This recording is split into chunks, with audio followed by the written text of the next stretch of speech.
Yes, we are live now. Hello friends, this is Imanshi and welcome to Let's Learn. Hopefully आप सभी बढ़िया होंगे. सभी को गुड इवनिंग, नमस्कार, राम राम, सत श्री अकाल, अस्सलाम वालेकुम, whatever you feel connected with. कई दिन हो गए हमको थियरी करते हुए, तो मैंने सोचा एक दिन बीच में डिस्कशन ले आते हैं क्वेश्चंस का, क्योंकि पेपर में आने क्वेश्चंस ही अंततः है. तो डिस्कशन करेंगे, समझेंगे. ईवीएस का ये एक ऐसा सेट है जो अपने आप में डिफरेंट है, मतलब इसको मुश्किल सेट कह सकते हो, क्योंकि इसमें एनसीईआरटी से भी डायरेक्ट क्वेश्चन ना पूछ करके घुमा करके क्वेश्चन पूछे हैं और थोड़े से अलग क्वेश्चन भी हैं. तो समझेंगे. पेडागोजी बहुत ईजी है इस एक सेट की, बट जो कंटेंट वाले क्वेश्चंस हैं वो आपको थोड़े से घुमावदार लगेंगे. आ जाइए, एक बार ज्वाइन कर लीजिए. और ये इवेंट आपका कई दिनों से लगा हुआ है, तो इसको शेयर जरूर कर दीजिएगा उन लोगों के साथ जो भी तैयारी करते हैं, क्योंकि इसका नोटिफिकेशन जाने की संभावना कम हो जाती है, क्योंकि ये हमको कई दिन पहले करना था, बट बीच में फिर हमारी मैराथन्स शुरू हो गई थी. अच्छा, इसके अलावा एक छोटी सी इन्फॉर्मेशन है जो कि बहुत ही प्यारी इन्फॉर्मेशन है कि आपकी ऑफलाइन क्लास, मास्टर क्लास एक सीडीपी की, और मैथ्स जिनको पढ़ना है वो सुबह ही आ जाएंगे 11 बजे. ये 11 तारीख को संडे को, अभी जो आपका कमिंग संडे है.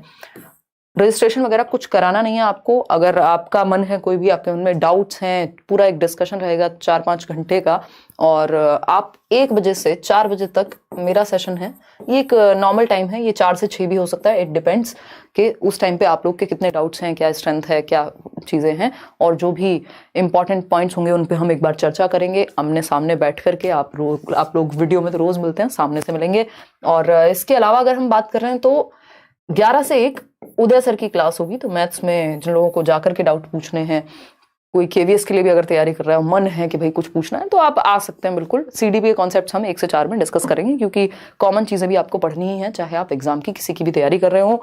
आदर्श नगर मेट्रो स्टेशन के पास करियरविल ऑफिस है, जहां अगर आपने पहले कभी ऑफलाइन क्लास ली होगी तो वहां मिली होगी आपको. अच्छा, केवीएस के लिए कई लोग पूछ रहे हैं, तो केवीएस के लिए ऑफलाइन क्लासेस बाद में हम लोग लगा देंगे. पूरी कोशिश रहेगी कि बाद में केवीएस के लिए ऑफलाइन क्लासेस लगाते हैं. जब जिस टाइम पे केवीएस आने वाला होगा, कुछ मास्टर क्लासेस आपको दे दें.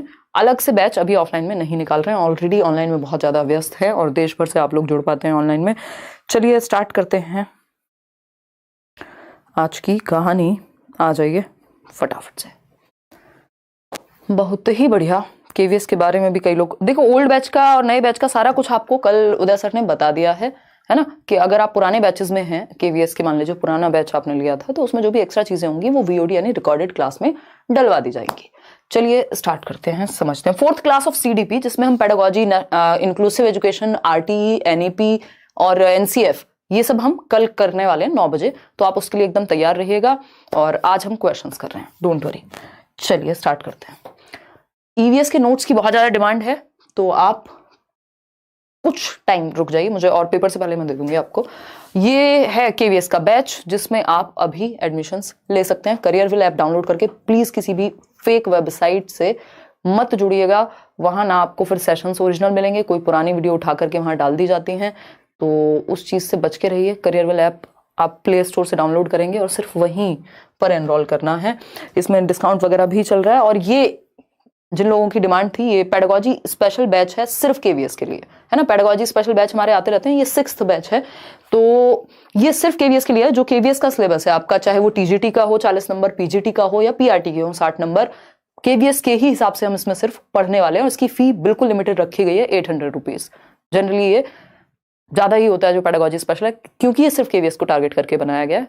इसके एडमिशंस आपके स्टार्ट हो गए हैं, और क्लासेस स्टार्ट हो जाएंगी 12th के बाद, या 12th से ही कर देंगे, ठीक है ना. 12th से क्लासेस आपकी स्टार्ट हो जाएंगी. तो ये एक बेसिक बात हुई. इस पे भी जो लोग पुराने स्टूडेंट्स हैं करियरविल के, उनको और डिस्काउंट मिलेगा. तो हो सकता है कई लोगों को 500-600 में भी मिल जाए.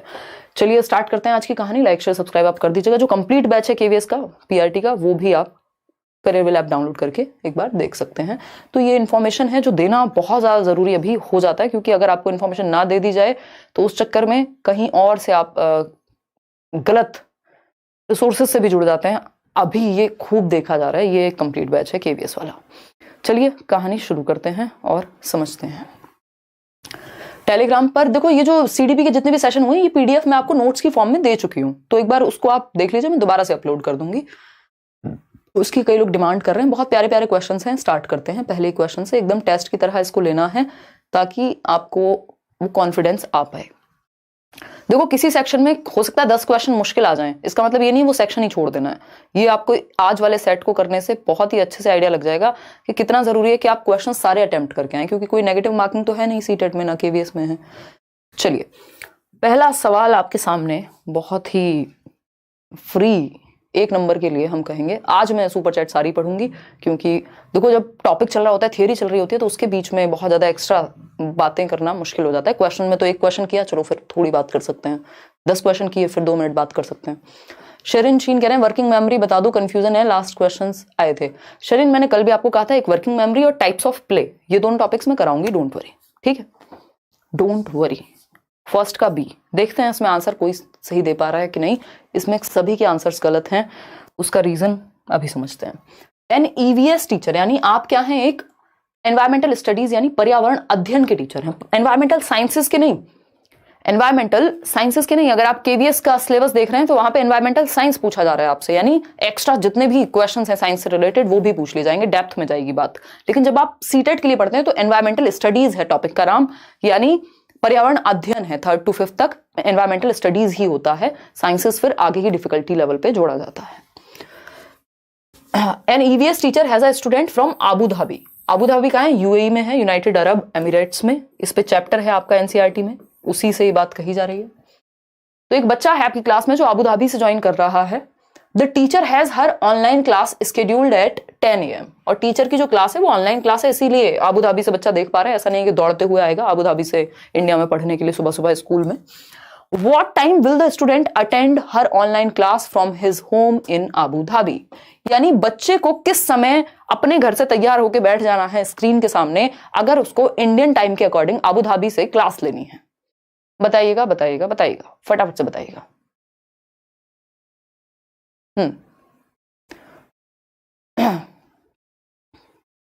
1.5 घंटे का अंतर है, एग्जैक्टली 8:30 बजे।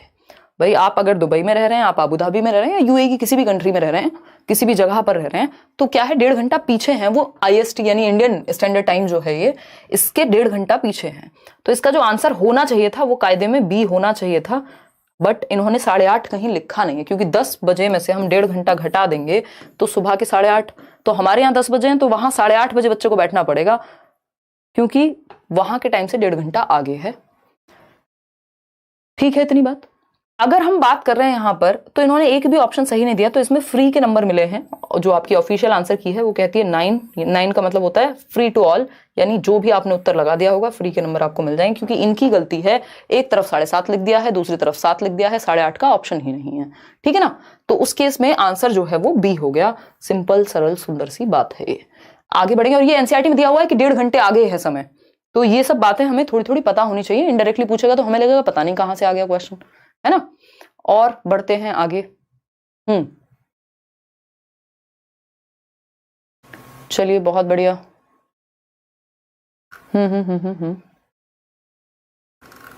चलिए चलिए, बहुत ही अच्छी खुशी की बात है कि आप जवाब दे पा रहे हैं। पोल में जवाब देना है, कमेंट्स को अवॉइड करके, क्योंकि अगर आप लाइव देख पा रहे हैं तो उससे आपको पता लगेगा कितने % लोग आप जैसे सही उत्तर दे रहे हैं। 54% लोग कह रहे हैं ए ऑप्शन। क्वेश्चन क्या है, which of the following is the least used type of cooking oil, यानी भारत में भोजन बनाने के लिए निम्नलिखित में से किस प्रकार के तेल का उपयोग सबसे कम होता है। सबसे कम, तो सबसे कम मस्टर्ड ऑयल, भरपूर सरसों के तेल का प्रयोग होता है हमारे देश में। नारियल का भी प्रयोग होता है बहुत अलग अलग जगह पे अगर हम देखते हैं, और ग्राउंडनट ऑयल, मूंगफली का तेल। पाम ऑयल सबसे कम इन चारों ऑप्शंस में से यूज होता है। पाम मतलब ताड़ का तेल, खाने के लिए कम यूज करते हैं, और बहुत सारे प्रोडक्ट्स में ये यूज होता है। लोग पता नहीं कहाँ कहाँ, शैम्पू से लेके और बहुत सारे ब्यूटी प्रोडक्ट्स वगैरह में भी यूज कर लेते हैं। तो पाम ऑयल बेसिकली कम यूज होता है अगर हम बाकी ऑयल्स का कंपैरिजन करें इंडिया के कॉन्टेक्स्ट में, कुकिंग के मामले में। तो ए ऑप्शन, ये एकदम फैक्चुअल सा क्वेश्चन है, इसमें मैं और आप कुछ कर नहीं सकते। क्वेश्चन नंबर 3 देखिएगा। A principal asked an EVS teacher to select indoor plants for her office, यानी एक प्रिंसिपल ने, आप स्कूल में गए, आपका सिलेक्शन हो गया केंद्रीय विद्यालय में मान लेते हैं, या जहां पर भी इस साल, अभी केवीएस की वैकेंसी आई हुई है तो केवीएस ही मानेंगे।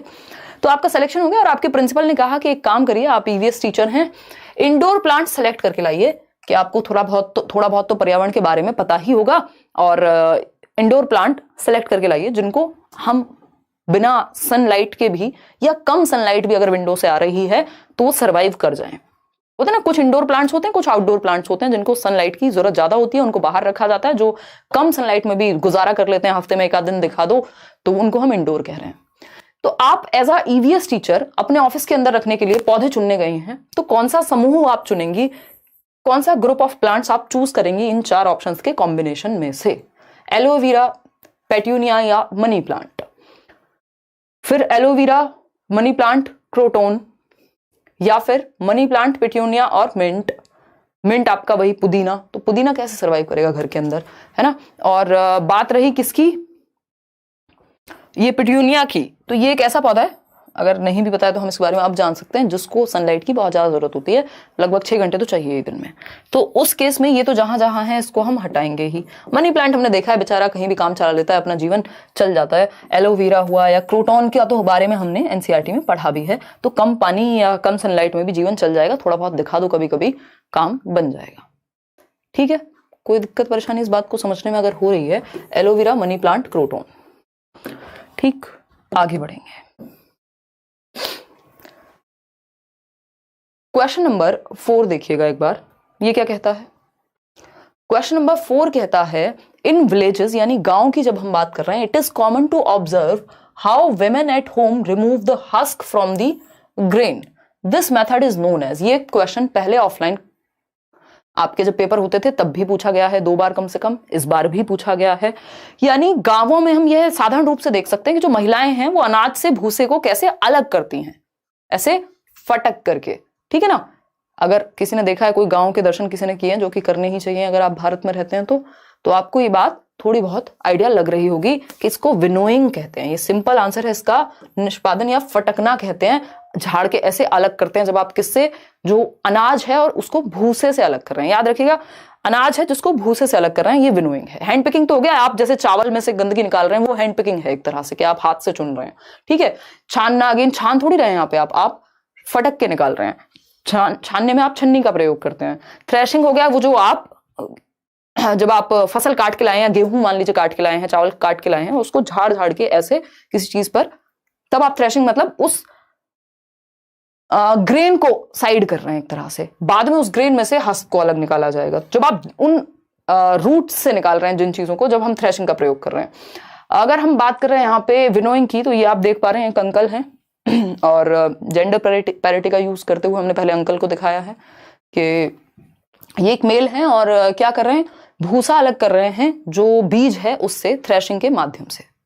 ठीक, और यहाँ पे एक आंटी भी मिलेंगी आपको आगे, यहाँ पे आंटी हैं जो विनोइंग का प्रयोग कर रही हैं। किस चीज के लिए? भूसे को दाने से अलग करने के लिए। आप देख रहे हैं यहाँ दाने पड़े हुए हैं, एक तरफ भूसा होगा और जो भी इसमें से हस्क निकल जाएगा। और उससे पहले, जो इससे पहले की प्रक्रिया है वो थ्रेशिंग है, कि जब आप काट के लाए फसल को, फिर उसको मार मार के ये बीज अलग कर रहे हैं आप, फिर इसमें से भी भूसा अलग करेंगे तो ये विनोइंग हो जाएगा। तो ये सिंपल विनोइंग हो गया। इस पे क्वेश्चन आ जाता है कई बार, इसलिए हम थोड़ा सा इस पे ज्यादा जोर देंगे। क्वेश्चन नंबर 5 देखिएगा एक बार, The relationship between organisms where one organism benefits from the association while the other is harmed। Line ध्यान से पढ़िएगा क्योंकि ये क्वेश्चन कई बार घुमा करके पूछा गया है सीटेट में, इसके आसपास वाला क्वेश्चन, एग्जैक्ट ये नहीं है वो क्वेश्चन। तो जीवों में संबंध, जबकि एक जीव को साहचर्य से लाभ होता है और दूसरे को हानि होती है, यानी 2 ऑर्गेनिज्म है एक दूसरे के साथ रह रहे हैं, बट एक को लाभ है और एक को हानि है, तो एक के लिए ये चीज पॉजिटिव हो गई, एक के लिए नेगेटिव हो गई। यानी एक तो होस्ट है और एक है जो उस पर फीड कर रहा होगा। ऐसा एक क्वेश्चन आता है सिम्बायोटिक रिलेशनशिप का बगुला और भैंस के ऊपर, है ना, कि वो बगुला क्या है, उन दोनों का सिम्बायोटिक रिलेशनशिप है, दोनों के लिए अच्छा है। बगुला जो है, जो भी पैरासाइट्स वगैरह होते हैं उनको खा जाता है भैंस के ऊपर से, स्किन में से, और उसका भी पेट भर जाएगा और भैंस को भी आराम मिल जाएगा, या जो भी बफेलो है या जो भी एक इस तरह का एनिमल है, तो वो सिम्बायोटिक मतलब अच्छे हैं। तो ये सिम्बायोटिक आंख बंद करके नहीं लगा देना यहां, ये है क्योंकि यहां बात हो रही है एक ऑर्गेनिज्म को तो बेनिफिट मिल रहा है और दूसरे को हार्म हो रहा है। जैसे हमें अगर मच्छर काटे तो मच्छर के लिए तो बेनिफिट है भैया, खून पी के मोटा हो जाएगा, एकदम ताजा ताजा मच्छर आपने देखा होगा कभी, और गलती से अगर आप उसको मार दें तो वो दिखाता है कि आपका B positive group, blood group उसके अंदर भरा हुआ है ना। तो ये वो वाला रिलेशनशिप है, इसको पैरासाइटिसिज्म कहेंगे, पैरासाइटिसिज्म कहेंगे, यानी परजीविता है ये, कि सामने वाले को हार्म हो रहा है लेकिन आपके मजे आ रहे हैं। ऐसे लोग भी होते हैं, इंसान भी होते हैं पैरासाइट्स जैसे, है ना, वो दूसरों का खून पी के खुश होते हैं, उनका जीवन दूसरों के खून से चलता है। तो म्यूचुअलिज्म, इसमें दोनों एक दूसरे का बेनिफिट कर रहे हैं या दोनों एक दूसरे के लिए जीवित रख पा रहे हैं एक दूसरे को। कंपटीशन तो फिर आपको पता ही है। पैरासाइटिसिज्म यानी परजीविता, डी ऑप्शन। अगर आप यहां देखेंगे तो ये हम देख पा रहे हैं मच्छर है। ये पैरासाइटिसिज्म यानी परजीविता का जो रिश्ता है, यानी parasitism is the relationship between two organisms, यानी दो जीवों के बीच का रिश्ता, वेर इन वन ऑर्गेनिज्म, जो एक जीव है जहां पर वो क्या है, पैरासाइट है, खून चूसने वाला है, thrives at the cost of the other, the host. Host क्या है, यहां मान लीजिए ह्यूमन हैंड है, तो ह्यूमन क्या बन गया इस मच्छर के लिए, होस्ट हो गया कि भैया आओ। होस्ट नहीं होते, घर में बुला रहे हो आप किसी को खाने पर, आप होस्ट कर रहे हो उस टाइम पे, तो आपने अपने घर में बुलाया कि लो बेटा खून पियो, है ना, वेम्पायर के जैसे। और मच्छर क्या है, यहां पैरासाइट बन गया। तो ये पैरासाइटिसिज्म है, परजीवी है। ऐसे बहुत सारी चीजें हो सकती हैं अलग अलग, है ना। ये सिर्फ एक उदाहरण है ह्यूमन वाला, करेंगे इंग्लिश पेडागोजी भी, डोंट वरी यार। चलिए आगे बढ़ते हैं, डोंट वरी। आगे एक और चीज है सिम्बायोटिक रिलेशनशिप की। तो ये पैरासाइटिसिज्म म्यूचुअल हो गया, दोनों का फायदा हो रहा हो। और अगर हम बात कर रहे हैं यहां पर, तो ये बगुला है और ये बफेलो है, इन दोनों का सिम्बायोटिक रिलेशनशिप है। ये भी याद रखना है, इस पर 2 बार क्वेश्चन आ चुका है, इस बार इसके आसपास का क्वेश्चन दे दिया। तो बाकी के ऑप्शंस भी हमें पढ़ने हैं। जब हम एक क्वेश्चन सॉल्व कर रहे हैं तो वही जो सही है उसी पे नहीं, बाकी ऑप्शंस के बारे में भी हमें थोड़ा थोड़ा पता होना चाहिए। कोई कह रहा है जैसे कि हमारे पड़ोसी होते हैं, हमारा खून पी के खुद खुश रहते हैं, और आप भी वैसे ही उनकी नजरों में होंगे, है ना। यही तो मजेदार है, ह्यूमन नेचर देख रहे हो, जो हर इंसान को लगता है उससे बेहतर कोई और नहीं है दुनिया में, है। चलो खैर, ये तो मैं मजाक कर रही हूँ, बिल्कुल सही बात है। क्वेश्चन नंबर 6, एंडेमिक स्पेसीज यानी विशेष क्षेत्रीय प्रजातियां। अब जिसने हिंदी में पढ़ा है इस क्वेश्चन को, तो ये अपने आप बता रहा है जवाब क्या है। विशेष क्षेत्रीय प्रजातियों का मतलब हो गया जो किसी विशेष क्षेत्र में रहती हो, सिंपल बात, नो बकवास, है ना। तो एंडेमिक स्पेसीज क्या है, रेयर हैं ये। वो तो भाई रेयर तो फिर एंडेंजर्ड हो जाती है ना, जो वैसे भी दुर्लभ है भाई, खत्म होती जा रही है। या रेयर मतलब कम पाई जाती हैं, इस तरह से कह सकते हैं, जरूरी नहीं खत्म ही हो रही हो, वो एंडेंजर्ड कहलाएंगी, जो खत्म होने की कगार पे हो। इंपोर्टेड स्पेसीज, कहीं और से आयात करके ले आए, अभी वो टाइगर वाइगर आए थे ना कहीं से। और species found in particular area, ये बात एकदम सही है। वो प्रजातियां जो किसी एक पर्टिकुलर एरिया में पाई जाती हैं, जैसे कंगारू एक टाइम पे ऑस्ट्रेलिया में ही मिलते थे, या अभी भी ऐसा ही होगा। तो हम ये कह सकते हैं कि ये एक पर्टिकुलर क्षेत्र में पाई जाती है। जैसे एक चीज है नील गाय, है ना, वो कहां पाई जाएगी, कुछ क्षेत्रों में पाई जाएगी, यूपी के या कहीं स्पेसिफिक रीजन्स में। तो जो विशेष क्षेत्र में पाई जाती हैं जो प्रजातियां, हर जगह नहीं मिलती, उनको हम क्या कह रहे हैं, एंडेमिक कह रहे हैं। आगे बढ़ेंगे, D option is the right answer. Endangered जो स्पीसीज हैं वो हैं जो भाई खत्म होने की कगार पे हैं, या अभी गायब ही हो चुके हैं कुछ। तो देखिएगा, अगर हम बात करते हैं डायनासोर के जैसे, देखिए वो तो लुप्त ही हो चुके हैं। क्वेश्चन नंबर 7 देखिएगा, विलुप्त। क्वेश्चन नंबर 7 है, which of the following is or are consequences of deforestation. इस तरह का क्वेश्चन भी पहले पूछा जा चुका है, यानी वनोन्मूलन या वनों को काटने से नुकसान क्या क्या है, या कॉन्सिक्वेंस क्या होंगे, प्रभाव क्या पड़ेगा यदि आप जंगलों को काटते रहेंगे, फॉरेस्ट को काटते रहेंगे। तो बताइएगा। कुक विद जन्नत, उनको मेल कीजिए, मेल दिया हुआ है सीटेट वालों ने। अगर ऐसा हुआ है, इमेज डिस्क्रिपेंसी या कुछ इस तरह का इशू है, उनको ईमेल कीजिए। ईमेल मैंने बताया था जब सीटेट का नोटिफिकेशन आया था उस टाइम पे, या ऑफिस विजिट कीजिए, बिल्कुल जाइए अगर इस तरह कोई इशू है आपके फोटो का या कुछ भी, है ना। कोई कह रहा है बिहार में बहुत है देखिएगा, केवीएस पीआरटी लगभग बाइलिंगुअल मिलेगा, बट इसका मतलब ये नहीं है कि एक एक शब्द, एक सेम शब्द को 4-4 बार हिंदी और इंग्लिश दोनों में बताया जाएगा। मतलब बाइलिंगुअल मतलब वो भाषा जो जनरली हम समझ पा रहे हैं, हिंदी और इंग्लिश मिक्स करके। देखिएगा, अगर हम बात करें, ये कहां से आवाजें आ रही हैं भाई, पटाखे फूट रहे हैं बोर्ड से, ये शाम से चला हुआ है ना क्लास की वजह से। निम्नलिखित में से कौन सा वनोन्मूलन के परिणाम है, यानी अगर हम फॉरेस्ट कट करते रहेंगे, पेड़ों को काटते रहेंगे, तो उसका कॉन्सिक्वेंस क्या होगा। पहला ऑप्शन है इंक्रीज ऑफ एटमॉस्फेरिक टेम्परेचर, यानी वायुमंडलीय तापमान में वृद्धि। आप देख लीजिए, अगर आप गांव जाते हैं तो आपको कई डिग्री टेम्परेचर कई बार कम मिल जाता है। जहां आसपास पेड़ होते हैं जिन इलाकों में, वहां पर क्या है, टेम्परेचर हल्का सा कम होगा बाहर के रोड से, ये बात हम जानते हैं। तो बिल्कुल सही बात है, अगर पेड़ नहीं है तो क्या होगा, टेम्परेचर इंक्रीज होगा। Increase in level of CO2, हमें पता है भाई पेड़ जो है वो ऑक्सीजन छोड़ते हैं एनवायरमेंट में और कार्बन डाइऑक्साइड का सेवन करते हैं और हमारे लिए ऑक्सीजन देते हैं। तो जब अगर पेड़ नहीं है तो CO2 का लेवल बढ़ता जाएगा, ये बात भी सही है। Increase of ground water level, भाई पेड़ के कटने से ग्राउंड वाटर कैसे बढ़ जाएगा, ये तो सेंसलेस बात हो गई है ना। ग्राउंड वाटर तो कम होगा, तो ये भी गड़बड़ है। Increases chances of natural calamities such as flood and drought, यानी प्राकृतिक आपदाओं की जो चांसेस हैं वो बढ़ जाएंगे, बाढ़ और सूखा आएगा। भाई नेचर है, नेचर में पेड़ भी उतना ही हिस्सा है जितना आप, बल्कि आपसे ज्यादा जरूरी। तो A, B और D ये सही है, ये कॉन्सिक्वेंस सच में होंगे। C जो है वो कॉन्सिक्वेंस नहीं है, ग्राउंड वाटर बढ़ नहीं सकता, कम होगा। तो A, B, D हम देख रहे हैं, A, B, D। A, B, D Villiers नहीं है, ये simple A, B, D option है, ठीक। तो C option is the right answer. Clear है ये बात? आप तो पोल 3 दिन पहले हटा देते हो भाई साहब, हैं? चलिए आगे बढ़ते हैं। क्वेश्चन नंबर 8 देखिएगा। और फिर भी टाइप करने में 4 साल लगा देते हो, क्या करते रहते हो लैपटॉप में, हैं? बता दीजिए। नहीं बताएंगे? शौर्य सिंह के एग्जाम्स खत्म हो गए। मैम एप्लीकेशन में लास्ट में डिवाइस टोकन मांग रहा है, वो क्या होता है? एक बार कॉल करके पता कर लो, नहीं तो मैं बोल दूंगी सोनल, मुझे मेल छोड़ देना। ऐसा कुछ होगा कि मतलब आपने कहीं दूसरे डिवाइस से तो लॉगिन नहीं कर लिया है, तो उसमें फिर दिक्कत आ जाती है।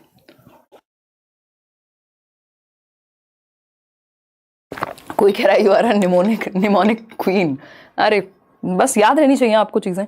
और निमोनिक में वो नहीं होता ना, क्या कहेंगे उसको, थोड़ा सा भाषा की मर्यादा भी बनी रहती है, छिछलापन नहीं होता कि आप एकदम गलत उदाहरण देखिएगा। अगर हम बात करें क्वेश्चन नंबर 8 की, तो ये कहता है which of the following statements are true regarding cold and hot deserts.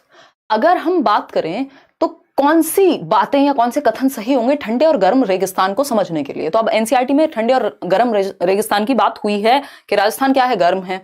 अगर हम लद्दाख की बात कर रहे हैं तो वो कोल्ड डेजर्ट है, वहां ठंडा रेगिस्तान है। अगर हम देखें तो पहला ऑप्शन है hot deserts have high temperature while cold deserts have low temperature, यानी जो गर्म रेगिस्तान होते हैं वहां पे तापमान अधिक होगा, ठंडे में कम होगा। ये तो बिल्कुल एकदम नॉर्मल आसान सी बात है भाई। कोल्ड तभी तो कह रहे हैं जब टेम्परेचर कम है, और अगर हॉट है तो टेम्परेचर हाई होगा। यहाँ टेम्परेचर कम होगा, लद्दाख में टेम्परेचर कम है, राजस्थान में टेम्परेचर हाई है, सिंपल बात। बी ऑप्शन है hot deserts are battered by sun and are sandy, cold deserts have ice and snow covered ground, यानी गर्म रेगिस्तान पर सूर्य और रेत की अधिकता होती है, जबकि ठंडे रेगिस्तान में बर्फ और हिम से घिरी हुई रहती है। जो धरती है वो ग्राउंड जो है पूरा, जो भी वहां आसपास की चीजें हैं वो बर्फ से ढकी हुई होंगी, बिल्कुल फैक्ट है। हॉट डेजर्ट्स आर रेड और orange while cold deserts are grey, ये भी हम देख सकते हैं लद्दाख में क्या है, वो ग्रेइश शेड है वहां पे, ठीक कह सकते हैं। और रेगिस्तान बोल रहा हूँ राजस्थान में क्या होगा, वहां लाल रंग की रेत या ऑरेंज कलर की रेत आपको नजर आएगी, बात तो सही है। डी ऑप्शन है hot and cold deserts experience a significant sensational effect, यहां पर गर्म और ठंडे रेगिस्तान में ऋतु के उतार चढ़ाव के महत्वपूर्ण प्रभाव की अनुभूति की जा सकती है। बहुत ज्यादा चेंज नहीं होता, जो आपका ऋतुएं हैं बहुत ज्यादा नहीं बदलती। जैसे आप नॉर्मल एरिया में रह रहे हैं तो अभी बसंत ऋतु चल रही है ना, बारिश का मौसम है, कभी कभी ठंड है, कभी एक बहुत ही अलग अलग यहाँ पे ऋतुएं ज्यादा हैं। वहां कभी थोड़ी बहुत बारिश हुई तो हुई, नहीं तो लगभग एक जैसी स्थिति रहती है, ऋतुएं बहुत ज्यादा नहीं बदलती, हार्श हो जाता है वेदर, ठीक है ना। Ma'am previous year online paper लगा लो, निकल जाएगा, बिल्कुल निकल जाएगा फनी क्लिप, और साथ में देख लो ये नोट्स जो मिल रहे हैं आपको वो पढ़ लो, और जो मैराथन चल रहे हैं वो पढ़ लो, मोर देन सफिशिएंट हो जाएगा। तो आंसर क्या है, यहाँ डी गलत है, बहुत ज्यादा ऋतुएं नहीं देखने को मिलती, वेरिएशन नहीं है। A B C, B option is the right answer. कितने लोग सही दे रहे हैं? 42% लोग, ठीक है। आगे बढ़ेंगे नेक्स्ट क्वेश्चन पे। सरकार अब सो गए, आप कुछ और करने में लग गए हैं? तुम इधर मुंह करके बैठा करो ताकि दिखे तुम कर क्या रहे हो, है ना। सो जाते हो, स्लो साबुन हो गए हो। क्वेश्चन नंबर 9 देखिएगा। क्वेश्चन नंबर 9, ध्यान वहीं रखो ना जो काम कर रहे हो। National parks are important for preservation of wild life, which national park is the oldest in India. बहुत ही अच्छा क्वेश्चन है। वन्य जीवन के संरक्षण के लिए राष्ट्रीय उपवन या पार्क बनाए गए कि वहां पे जो भी फ्लोरा एंड फौना है वो भाई ठीक से रहे। और अगर हम देख रहे हैं यहाँ पे नेशनल पार्क्स इंपॉर्टेंट है प्रिजर्वेशन ऑफ वाइल्ड लाइफ के लिए, स्पेशली वाइल्ड लाइफ, अगर यहाँ पे फ्लोरा को साइड भी कर दें तो हम कह रहे हैं कि वाइल्ड लाइफ के कंजर्वेशन के लिए कि इनको ना तो शिकार किया जाएगा इस एरिया में, ना इस तरह की चीजें होंगी। तो कौन सा नेशनल पार्क जो है वो ओल्डेस्ट है इंडिया में, ये पूछा है हमसे। अब इसमें जवाब जो है वो अलग अलग तरह के हैं और लाइक शेयर करना आप लोग भूल जाते हैं, बट वो कर दीजिए अगर आपको सेशन पसंद आ रहा है तो। देखिए काजीरंगा सबसे पुराना है, लेकिन ये फॉरेस्ट रिजर्व की तरह इसको लिया गया था 1905 में, नेशनल पार्क नहीं बनाया गया था। नेशनल पार्क 1974 में बनाए, तो इसलिए काजीरंगा इसका सही उत्तर नहीं हो सकता। Jim Corbett national park is the right answer, 1936। ये है कहां? उत्तराखंड। ठीक है जी। गए हैं आप कभी चौरा सिंह? नहीं, चलेंगे अभी सीटेट देके घूमेंगे। ठीक है, मतलब देखे क्या देंगे तो ये लोग, बट मतलब खत्म हो जाएगा सीटेट तब। बट कहाँ से यार, केवीएस भी आ चुका है अब तो। इमाम क्या कह रहे हैं? इमाम कह रहे हैं good evening ma'am, practice set submit के बाद ऑल सेक्शंस का आंसर सेव नहीं होता है, ऐसा कैसे हो जाएगा इमाम? है किसकी बात कर रहे हो, कौन सी जगह पे कर रहे हो ये काम? ठीक है, तो आंसर क्या हुआ इसका? Jim Corbett national park. तो आपके सिस्टम में कुछ गड़बड़ है अगर ऐसा है तो, है ना, क्योंकि अगर आपने सबमिट किया है प्रॉपर हर एक सेक्शन तो दिक्कत नहीं होनी चाहिए। क्वेश्चन नंबर 10 देखिएगा, बड़ा क्वेश्चन है थोड़ा सा। Correct sequence of seed germination. अब देखो ये नॉर्मल टॉपिक को थोड़ा सा मुश्किल बना के पूछ लिया कि जो बीज हैं उनके अंकुरण के सही क्रम को पहचानना है, यानी बीज बोए जाते हैं वो कैसे वर्क करते हैं, क्या स्टेप्स रहते हैं, उसको आपको सही क्रम में पहचानना है। बताइएगा फटाफट से। इतने में आप लोगों के आज कमेंट्स पढ़ूंगी भरपूर, क्योंकि कई दिनों से मैराथन चल रही है, ज्यादा कमेंट्स में पढ़ नहीं पाती हूँ। हेलो मैम, नमस्ते। राहुल सैदपुर, बहुत बड़े राहुल, आप ऑफलाइन क्लास में आए थे, याद है मुझे। मेरा नाम भी लिया करो आप, रीटा चौहान कह रहे हैं, बहुत बढ़िया जी। चलिए देखिए 40% लोग क्या कह रहे हैं, बी ऑप्शन। देखते हैं अभी, समझते हैं। अगर हम बात करते हैं पहले ऑप्शन की, तो ये कहता है आफ्टर द लीव्स अपीयर, यानी after the leaves appear then the young plants can make their own food.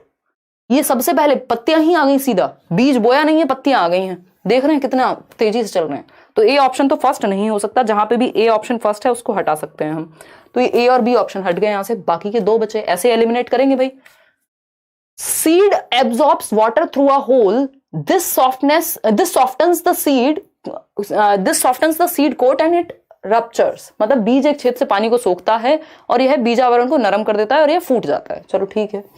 C option है a soft shoot emerges from the seed and grows upward, यानी अंकुरण हो गया और अब वो बाहर निकलना शुरू हो जाएगा बीज। तो इससे पहले बीज तो लाओ कहीं। During this stage the baby plant lives on the food stored in the seed, a small root emerges from the seed which grows downwards. क्या कहना चाहेंगे, आपके क्या विचार हैं, ये पूछा है। तो सबसे पहले जहां सीड की बात हो रही है वो है आपका बी ऑप्शन। बीज एक छेद से पानी को, यानी पहले वो पानी को सोखेगा, बीज को पानी मिलेगा और वो नरम हो जाएगा और उसके बाद वो अंकुरित होकर के फूटेगा। बात तो ठीक है। तो पहला ऑप्शन बी ही होना चाहिए। ई तो नहीं हो सकता ना कि पहले स्मॉल रूट, बीज से एक छोटी जड़ निकलती है नीचे की ओर बढ़ती है, तो ये तो आगे की प्रोसेस हो गई। ये सेकेंड स्टेप होना चाहिए। फिर डी आएगा आपका during this stage the baby plant. अब बेबी प्लांट बाहर आएगा और फिर जाकर के आपका ये सॉफ्ट शूट, फाइनली बीज जो है वो प्लांट हो गए। तो C option is the right answer. अगर आप कॉमन सेंस से भी देखेंगे तो ई पहले नहीं आ सकता। पहले तो नॉर्मल एक जो सीड है वो एब्जॉर्ब करके वाटर को और तब उसको लगाया जा रहा है ताकि आगे की प्रक्रिया चल सके। तो सी ऑप्शन ही एकमात्र सही उत्तर है यहाँ। अगर हम एलिमिनेशन मेथड का भी प्रयोग करें, बहुत ज्यादा हम ना भी रट्टे लगाए हों हमने, तब भी हम ये चीज कॉमन सेंस से सॉल्व कर पाएंगे। क्वेश्चन नंबर 11 देखिएगा। क्वेश्चन नंबर 11 देखिएगा और बताइएगा ये कौन है, इतने रंग बिरंगे चीजें। मेरा नाम कभी नहीं लेती आप, सबरीन जेबा। इतने क्रिएटिव हो ना आप लोग, पढ़ भी लिया करो थोड़ा। इतनी जल्दी पोल क्यों हटा दे रहे हो भैया, बताओ जरा। हैं बक्सर वाला, कैसी हो मैम? आज मेरी गर्लफ्रेंड की शादी हो रही है तो सिर्फ पढ़ाई करो, क्या फर्क पड़ रहा है आपको? कौन सा खाना खाने जाना है? बुलाया तो होगा नहीं, तो अपना खाना घर में खाओ और पढ़ाई करो शांति से। क्या हो गया है? ऐसा कौन सी टेक्नोलॉजी है जो दुनिया से अलग, पहली बार दुनिया में एक चीज हो रही है?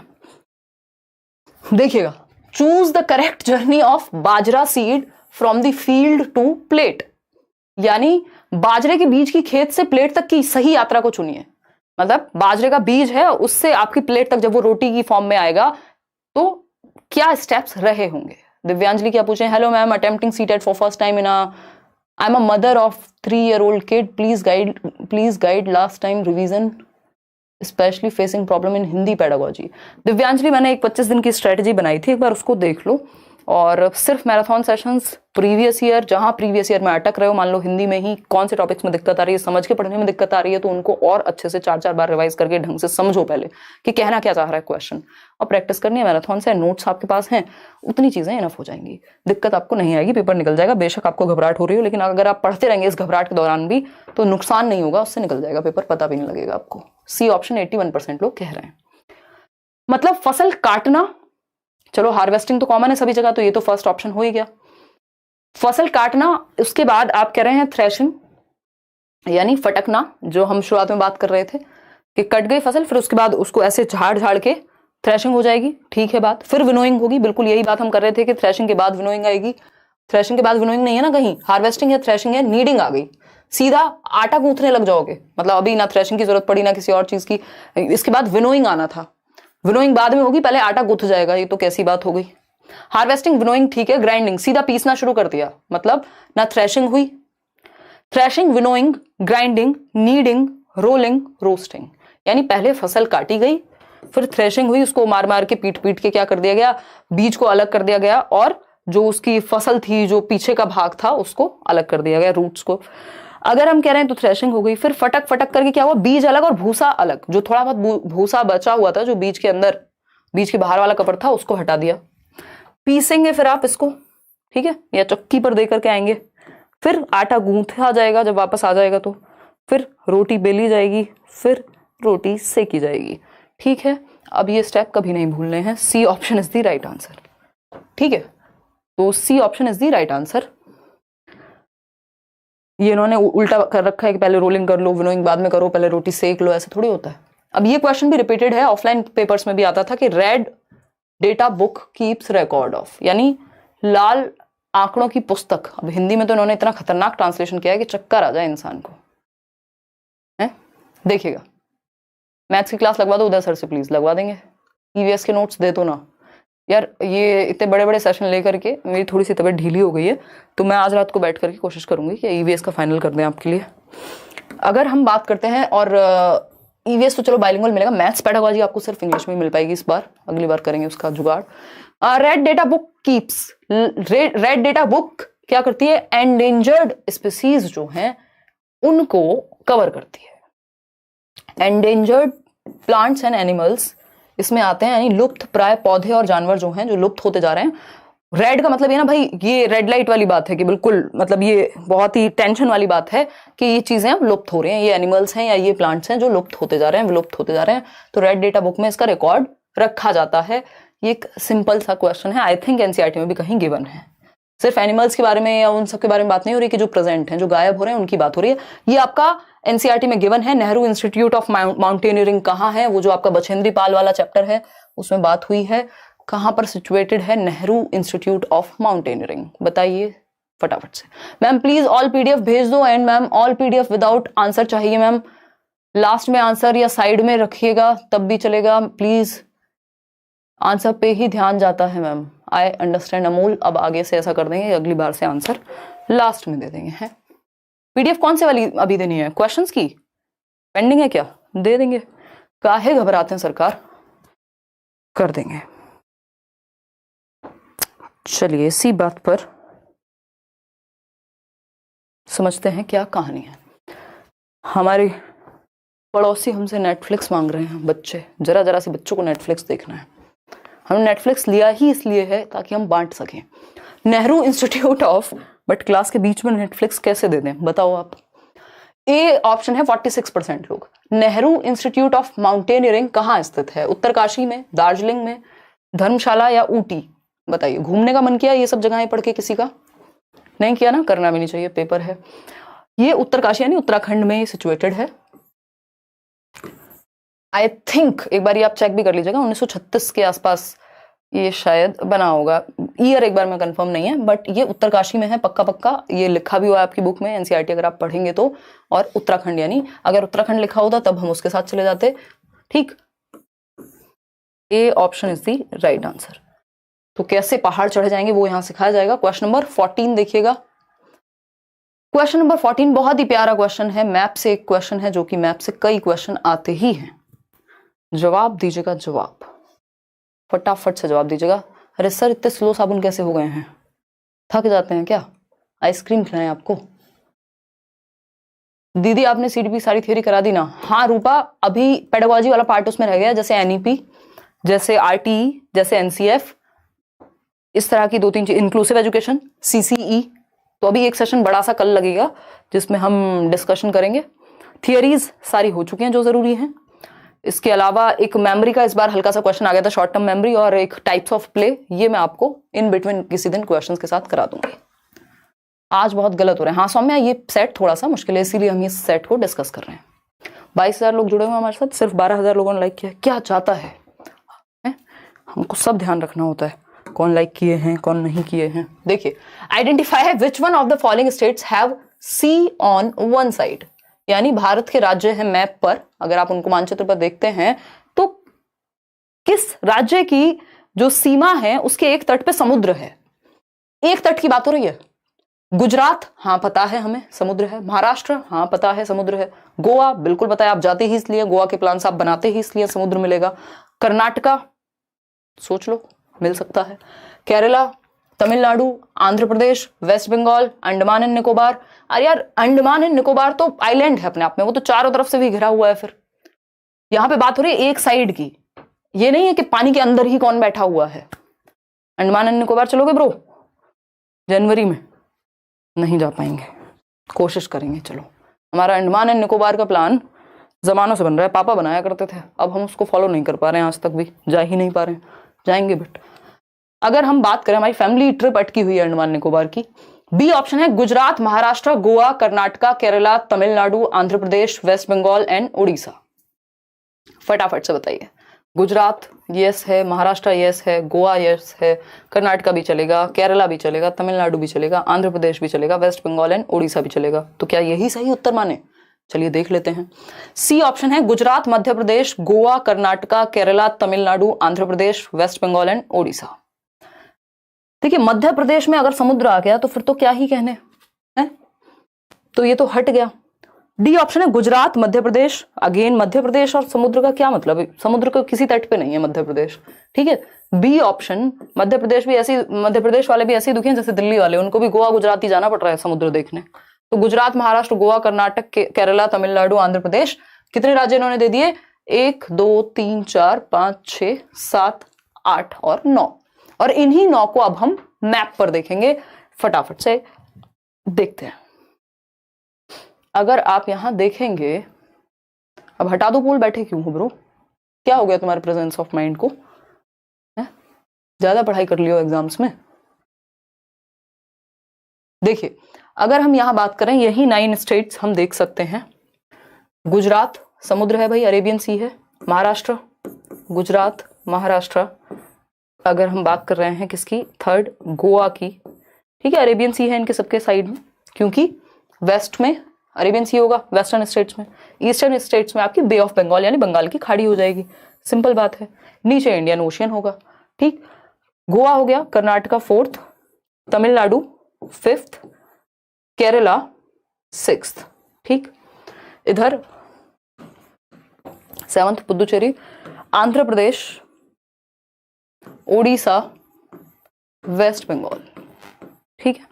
इसको हटा भी दें तो 9 के 9 ये स्टेट्स हमें मिल जाएंगे। मध्य प्रदेश यहां कहीं है, जिसको ये कह रहे थे कि भैया एमपी के तो आसपास भी पानी देखने को नजर नहीं आ रहा। तो ये मैप हमें मल्टीपल टाइम्स देखते रहना है, क्योंकि पेपर में क्वेश्चन आता ही आता है। आगे बढ़ेंगे, समझेंगे क्या कहानी है। देखेंगे एक बार क्वेश्चन नंबर 5 क्या कहता है। देखिएगा question number 5,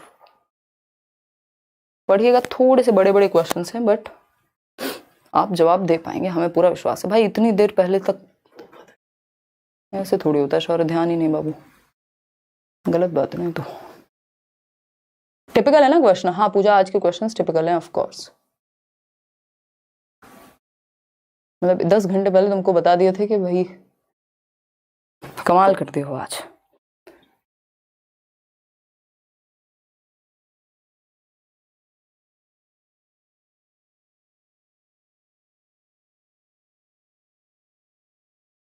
question number 15 harvest के बारे में कुछ बात हो रही है, जवाब दीजिए फिर हम आगे बढ़ेंगे।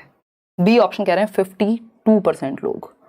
चलिए समझेंगे क्या सही है और क्या गलत है। 52% लोग कह रहे हैं B option is the right answer over here.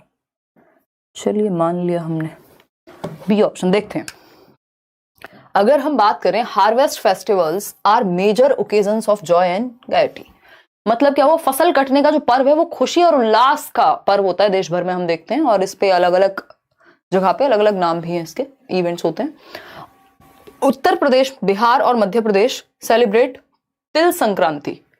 आप देखते हैं तिल संक्रांति या मकर संक्रांति भी कह देते हैं हम, सेम होते हैं या नहीं ये आप बताइएगा, बट हाँ संक्रांति मतलब किस खुशी में, फसल के लिए मनाई जा रही है। फिर है बी ऑप्शन, ये कटने की खुशी में, मकर संक्रांति पे तो नहीं कटती खैर। बी ऑप्शन है Jharkhand celebrates Pongal and Tamil Nadu celebrates Nabanna. पता नहीं, सोचिए। फिर आते हैं हम, झारखंड में पोंगल कब से मनाने लग गए भाई, ये केरला वाली बात हो जाएगी। गुजरात सेलिब्रेट्स लोहड़ी, अरे कमाल कर दिया है, फिर पंजाब क्या करेगा, ठीक, तो ये भी गड़बड़ हो गया।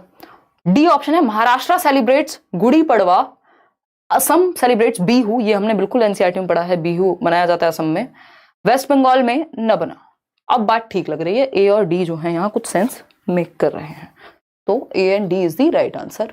ए एंड डी कहीं लिखा है, नहीं नहीं नहीं, यहाँ पे ए एंड डी है, B option is the right answer, वो तो बी एंड डी हो जाएगा, ठीक है, तो B option is the right answer over here. आगे बढ़ेंगे क्वेश्चन नंबर 16 पर, देखिएगा पूछा है कुछ बड़े बड़े से क्वेश्चंस हैं।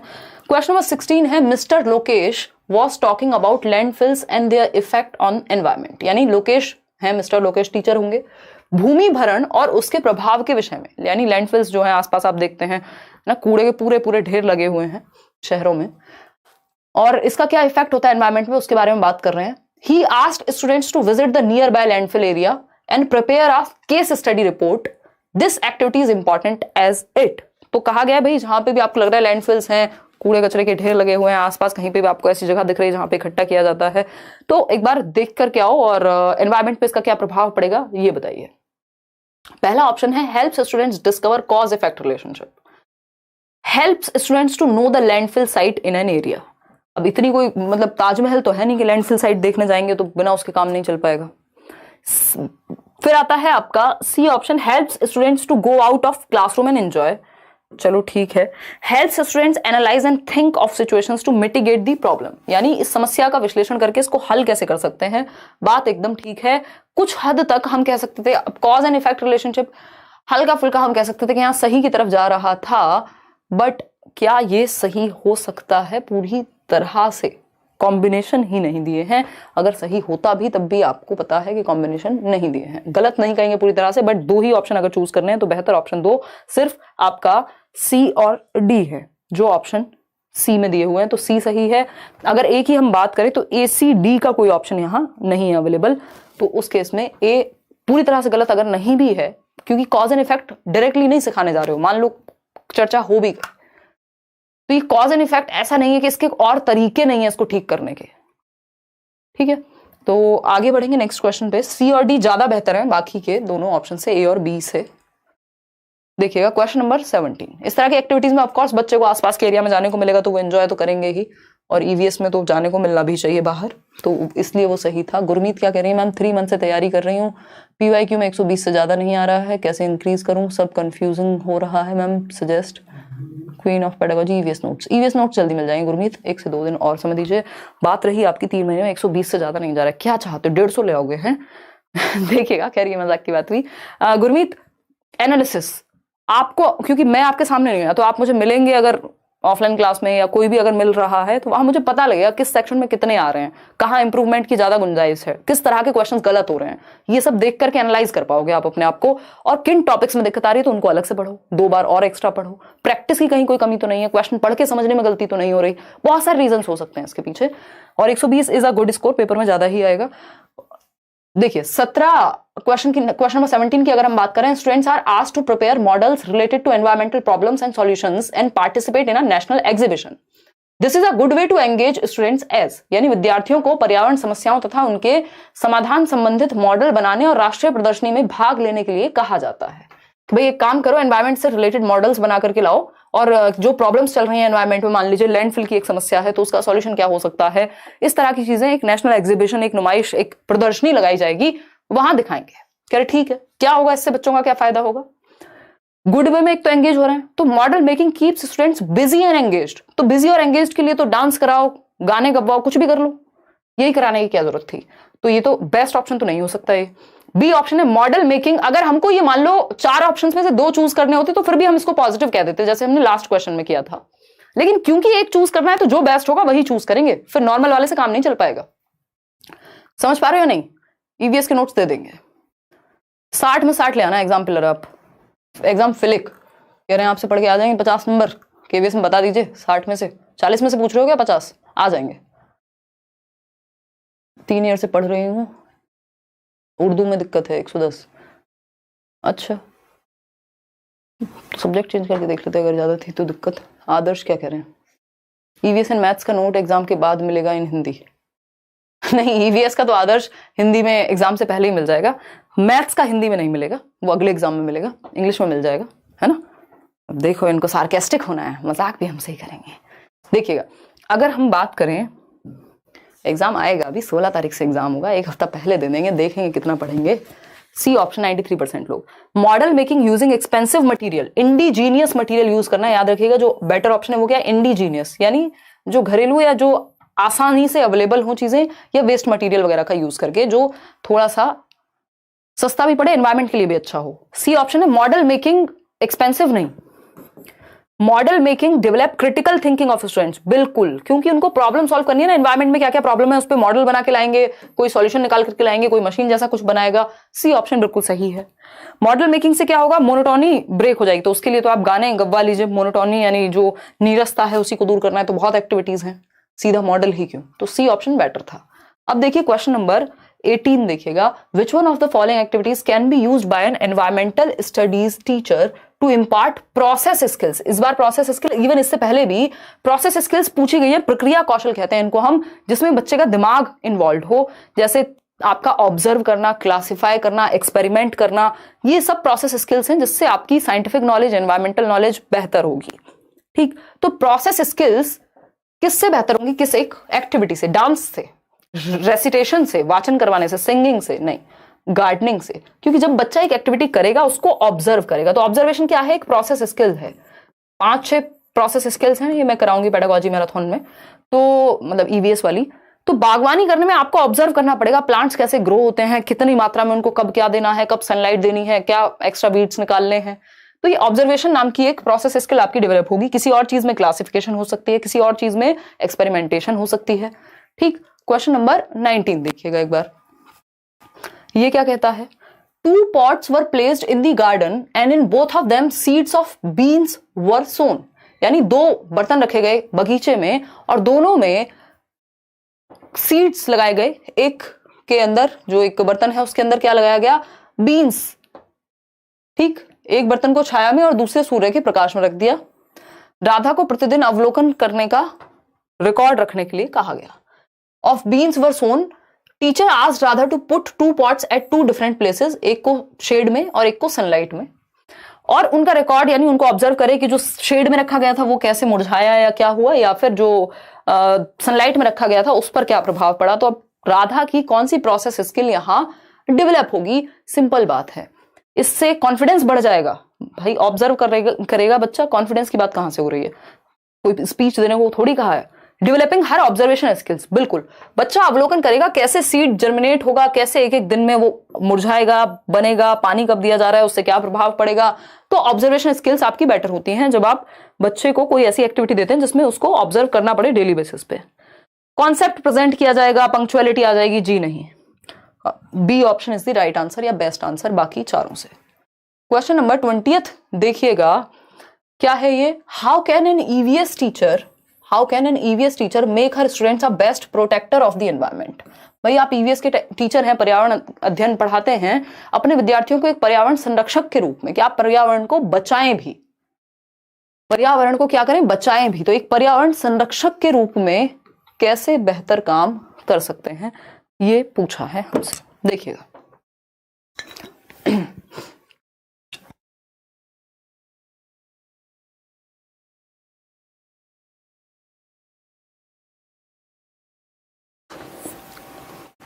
देखिएगा, अगर हम बात कर रहे हैं यहां पर, तो क्वेश्चन नंबर 20 क्या कहता है, एक पर्यावरण अध्यापक है, क्या करेंगे, एनवायरमेंट के प्रति बच्चे प्रोटेक्ट करें उसको, asking them to reuse, recycle and recycle the products, चलो ठीक है, asking them to develop new resources, कोई सेंस नहीं है, making them to be caretaker of one plant और ट्री ऑफ देयर लोकेलिटी, चलो ये भी ठीक लग रहा है, ये भी ठीक था, asking them not to harm the nature, अब ये not to harm the nature मतलब सीधा हार्म ही करेंगे, हार्म, प्रोटेक्टर का मतलब है वो कुछ और एक्स्ट्रा एफर्ट्स डालें उसको बेहतर बनाने में, एनवायरमेंट को प्रोटेक्ट करने में, तो हानि ना पहुंचाने को तो पूरी दुनिया कहती है, कहता कौन है कि हानि पहुंचाओ, तो इससे तो वो प्रोटेक्टर नहीं बन जाएंगे, ज्ञान से प्रोटेक्टर नहीं बनेंगे जब तक उनको कोई एक्टिविटी करने को नहीं दी जाएगी।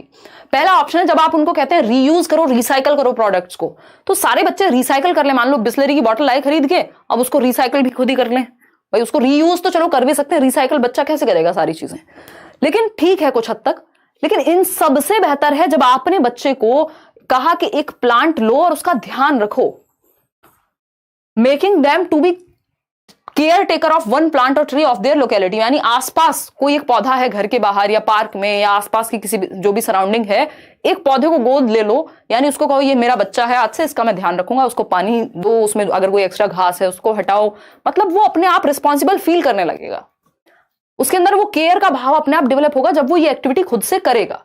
तो ये बेस्ट ऑप्शन है कि बच्चे से आप रियल लाइफ एक्टिविटी करा रहे हो, C option is the right answer. Question number 21 देखिएगा, 9 क्वेश्चन और हैं इसके बाद। क्वेश्चन नंबर 21 कहता है, which one of the following is or are achieved through inquiry based learning, यानी कि उद्देश्य खोज आधारित शिक्षण से क्या प्राप्त होगा, इंक्वायरी बेस्ड लर्निंग, यानी बच्चा जहां इंक्वायरी करे, जहां क्वेश्चनिंग करे, जहां एक्सप्लोर करे, एनवायरमेंट का अन्वेषण करे, डिस्कवर करे चीजें, बताइएगा फटाफट से, फटाफट बताइएगा। पहला ऑप्शन है enhancement in curiosity of the student, यानी बच्चे की जिज्ञासा बढ़ेगी, बिल्कुल कह सकते हैं, ठीक है ना। कितनी देर तक क्लास चलेगा मैम, ये डॉलर के बैग भर के पूछ रहे हैं शाहबाज क्लास का हम समय पहले से निर्धारित कैसे करेंगे, है ना, 1 से सवा घंटा लग जाता है ये 30 क्वेश्चंस, क्योंकि बड़े क्वेश्चन है, लेंदी क्वेश्चन हैं, तो मुझे लगता है अगले 15-20 मिनट तक खत्म कर देंगे हम, 10:15 तक, अगर मैं प्रेडिक्ट करना चाहूं तो। एनहेंसमेंट इन क्यूरियोसिटी आप कहें 2 मिनट में करा देते हैं, है ना, सीधा आंसर ही डिस्कस कर लेंगे। डी ऑप्शन कह रहे हैं 60% लोग, यानी इंक्वायरी बेस्ड लर्निंग, यानी जहां बच्चा इंक्वायर करे, खोज करे, क्या हो गया भाई। पहला ऑप्शन है enhancement in curiosity of the student, यानी जिज्ञासा को बढ़ाएंगे, तो बच्चा इंक्वायरी करेगा, अगर जिज्ञासु होगा क्वेश्चंस पूछेगा, एनवायरमेंट में चीजों को ऑब्जर्व करेगा, एक्टिविटीज करेगा, ठीक है, कोई दिक्कत नहीं है। फिर आता है स्टूडेंट्स एंगेजमेंट इन लर्निंग, यानी विद्यार्थियों की सीखने में व्यस्तता, यानी वो एंगेज रहे, चलो ठीक है। Social interaction among students, developing lower order cognitive processes, देखो लोअर ऑर्डर कॉग्निटिव प्रोसेसेस से काम चलना नहीं है, तो हम कहेंगे ए, बी और सी सही है, ए, बी और सी का ऑप्शन भी है, हाँ डी ऑप्शन है, ठीक है ना, कि इससे क्या होगा कि बच्चे की जिज्ञासा में वृद्धि हो, सीखने में व्यस्त होगा, एंगेज होगा, तो क्या होगा, उससे खोज करने में इंटरेस्ट बढ़ेगा। निम्न स्तरीय नहीं, हाई स्तरीय, यानी higher order thinking skills, HOTS, जिसको हम ब्लूम टैक्सोनॉमी में पढ़ते हैं, तो 21 का डी। क्वेश्चन नंबर 22 देखिएगा एक बार, ये कहता है experiential learning is important for improving the learning abilities of students, which one of the following can be achieved through experiential learning. Experiential learning क्या है, अनुभवजन्य अधिगम, यानी बच्चे को आप अनुभव दे रहे हो उस अधिगम का जो आप उसको कराने की कोशिश कर रहे हो। तो छात्रों में शिक्षण योग्यता सुधारने के लिए अनुभवजन्य शिक्षण महत्वपूर्ण है। आप उसको फील्ड ट्रिप पे ले गए, एक अनुभव दिया, कोई एक्टिविटी कराई, प्लांट को सीड को एक प्रॉपर उसको काम दिया कि भाई इसको बो करके देखो कैसे ये ग्रो करेगा, जर्मिनेट होगा।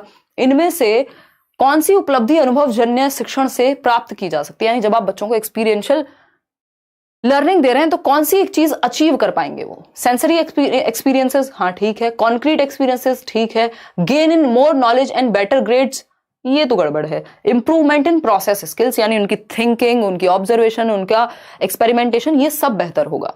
तो ए, बी और डी सही है, सी गलत है। तो A option is the right answer, जो कि आप लोग भरपूर मात्रा में सही दे रहे हैं।